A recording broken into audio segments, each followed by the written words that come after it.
බුද්ධි අංශයේ හිටපු සුරේසලේ මහත්මයා CID අත්අඩංගුවට අරගෙන සමාජය තුළ කතා බහට ලක් කරනවා.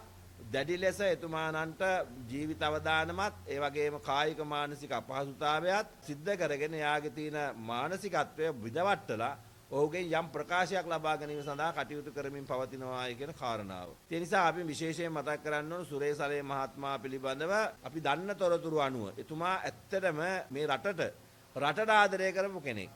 තමන්ගේ ජාතියද ආගමද කියන විශේෂත්වයක් නැහැ. මේ රටේ ජනතාව රටට ආදරය කරපු ශ්‍රී ලාංකිකයෙක් කියන කාරණා විශේෂයෙන් මතක් කරන්න ඕනේ. ඒකේ හේතුව තමයි මේ රටේ තිබුණ වසර 30ක සාපලත් යුද්ධයක්.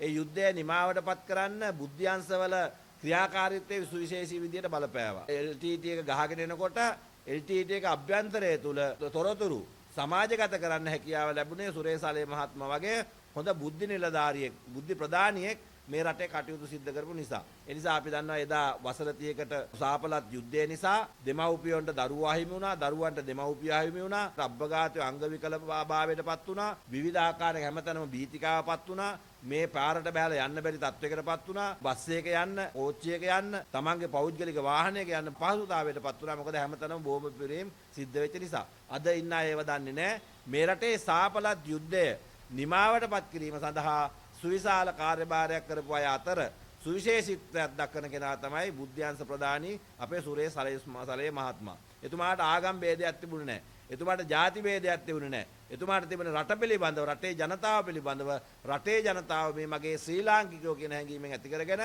එතුමා තමන්ගේ ජීවිත පරදුර තබලා කටයුතු කරපු කෙනෙක්. ඒ කියන්නේ එතුමා මේ වෙලාවේදී LTT එකට අහු වුණා නම් සුරේසලේ මහත්මයා කියන කෙනෙක් සොයා ගන්නවත් හම්බෙන්නේ නැහැ. ඒ තරම් තත්ත්වයටපත් වුණා. අදටත් එතුමාට තියෙනවා ඒ තර්ජන. ඉතින් ඒ නිසා ඒ බඳු කෙනෙක් මේ විදියට පාස්කු ප්‍රහාරය සම්බන්ධව අපි පාස්කු ප්‍රහාරය සම්බන්ධව යම් වැරද්දක් තියෙනවා නම් එතුමාට ඒවා චෝදනා ටික ඉදිරිපත් කරලා බී වාර්තාවල් ගොනු කරලා එතුමානන්ට ගන්න පුළුවන් ක්‍රියාමාර්ග ගත්තර කමක් නැහැ. හැබැයි තාම පහත් විදිහට සලකලා එතුමා මානසික වටන්න කටයුතු සිද්ධ කරන එක බරපතල ප්‍රශ්නයක් වැරද්දක් කියන කාරණාව මතක් කරනවා. එතුමාට නීතිමය ක්‍රියාමාර්ග අරගෙන එතුමා වැරද්දක් කළා දෙනවා. වැරද්දට දඬුවම් දීමේ කාර්යභාරය පිළිබඳව අපිට කිසි විවේචනයක් නැහැ.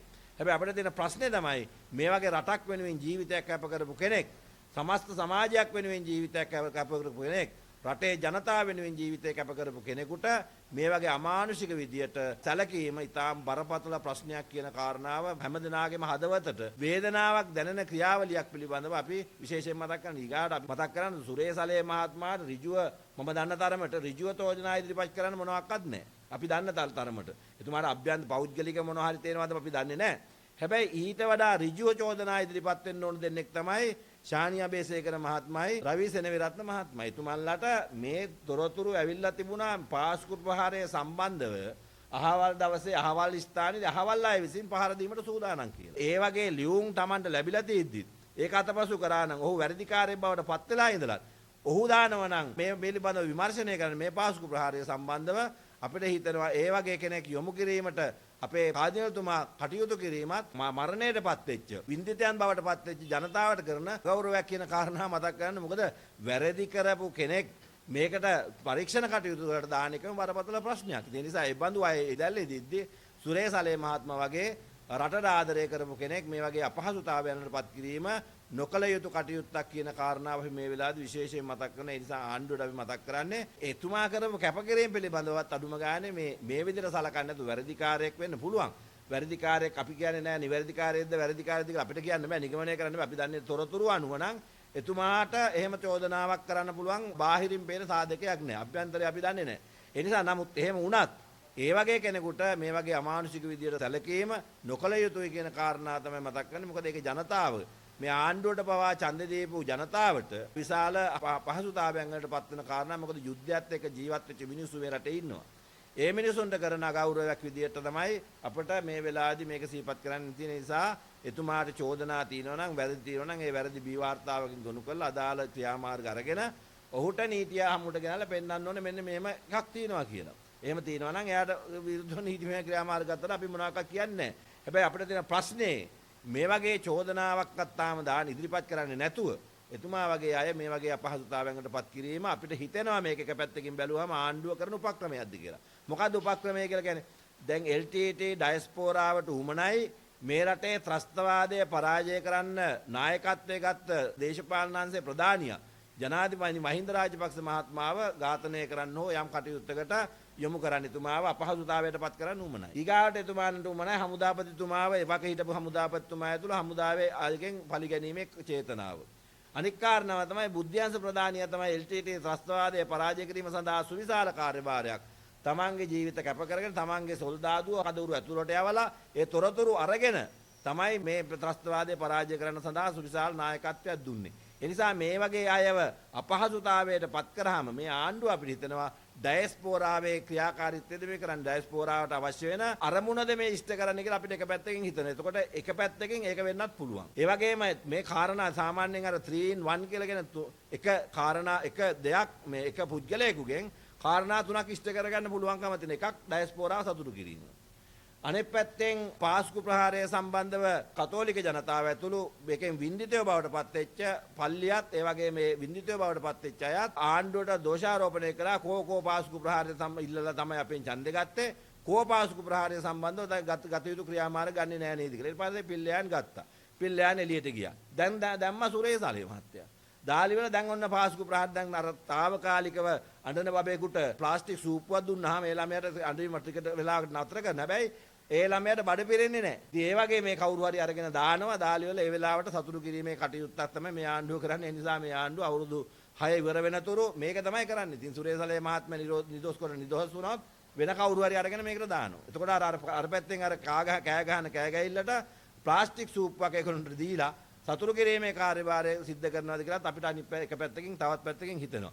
අනිත් පැත්තෙන් බැලුවාම රටේ ආර්ථිකය කඩා වැටලා තියෙන්නේ. ජීවත් වෙන්න මිනිසුන්ට අපහසුතාවයට පත් වෙලා තියෙනවා. එදා රුපියල් 100 ගානට තිබිච්ච පරිප්පු කිලෝ එක අද රුපියල් 300 400 ගානට ගිහිලා තියෙනවා. එදා රුපියල් 180 මේ රුපියල් 80ට 100 150 අතර තිබිච්ච හාල් කිලෝ එක අද රුපියල් 250 පැනලා ගිහිලා තියෙනවා. ඊගාට හැම දෙයක්ම හැම භාණ්ඩයකම මිල එහෙම ගිහිලා තියෙනවා. ඊගාට මිනිස්සු කන්න ගන්න බත්පත ඒ කියන්නේ කෑම වේලක් ගන්නවනේ ඒ කෑම වේලේ ගණන ඉහළ ගිහිලා තියෙනවා. ඒ නිසා මේ වගේ තත්ත්වයකට පත් වෙලා මිනිසුන්ට අද දරා ගන්න බැරි ආර්ථික අපහසුතාවයන්කට පත් වෙ ජනතාවක් බවට පත් වෙලා තියෙනවා. ඒ නිසා ආණ්ඩුව දැන් මේ දුවන්නේ බොහොම අමාරුවෙන්. තව හෙට අනිද්දා වෙනකොට තවත් දරා ගන්න බැරි විදියට ගමන් ගාස්තු වැඩි වෙනවා. ත්‍රිවිල් ගාස්තු වැඩි වෙනවා. බත්පතේ ගාන වැඩි වෙනවා. එළවලුවක් පාන් කෑල්ලක් ආවොත් ඒ ගාන වැඩි වෙනවා. ඊගාට මිනිසුන්ට පාරේ බහැලා බස් එක යන තීන ගාස්තු වැඩි වුණාට පස්සේ මිනිස්සු රුපියල් 50000ක් මාසෙකට අරගෙන ජීවත් වෙච්ච මිනිස්සයා එදා බොහොම අමාරුවෙන් ජීවත් වුණේ. දැන් මේ මිනිස්සුන්ට රුපියල් 80000ක් 90000ක් විතර යනවා මේ විදිහට බැලුවාම ව්‍යංගෙන් වක්‍රාකාරයෙන් මේ ජීවත් වීමේ ක්‍රමවේදය ආර්ථිකය සදා ගන්න එක. දැන් ආණ්ඩුව මොකද කරන්නේ මේ වගේ දේවල් දාලා සමහරලාට ඒ පැත්තෙන් ඒ කරුණු වහගෙන දැන් ඔන්න සුරේසලේ මහත්මයා ගැන එක පැත්තකින් කතා කරන තව පිරිසක් ගිහලා උද්ඝෝෂණය කරනවා තව පිරිසක් කියනවා නෑ එතුමා තමයි මේ ඝාතනය කරේ කියලා පල්ලිය තව පැත්තකින් තවත් දෙයක් කියනවා දැන් මේක මිනිස්සුගේ ඔළුව වෙන පැත්තකට යොමු කරලා තියෙනවා ඒ අරමුණ ඇති කරගෙන මේක වෙන්නත් පුළුවන් නිසා මේ කාරණා ඔක්කොම ඉෂ්ට සිද්ධ කර ගැනීමට ආණ්ඩුව ගහපු උපක්‍රමයක්ද මේක කියලාත් අපි මතක් කරන නිසා කවුරු හරි කෙනෙක් වැරදි නැතුව චෝදනා තමන්ගේ හදවතේ තියාගෙන ඔහුට කියනනම් වැරදිකාරයෙක් කියලා එහෙම දඬුවම් කරනවා ඒක බරපතල ප්‍රශ්නයක් තමන්ගේ පෞද්ගලිකත්වය වසා ගැනීම ඒ වගේම LTT හිතවාදීන් සතුටු කිරීම සඳහා ගන්න ක්‍රියාමාර්ගයක්ද කියලා මේක අපිට හිතන නිසා මේ හැම පැත්තෙම බැලුවාම ආණ්ඩුව තමන්ට අවශ්‍ය වෙන ගමන බොරු කියලා පච කියලා හරි කපටිකම් උපයෝග කරගෙන හරි ක්‍රියාත්මක කරගෙන යන බව පේන බවයි අපිට මතක් කරන්න තියෙන නිසා කරුණා කරලා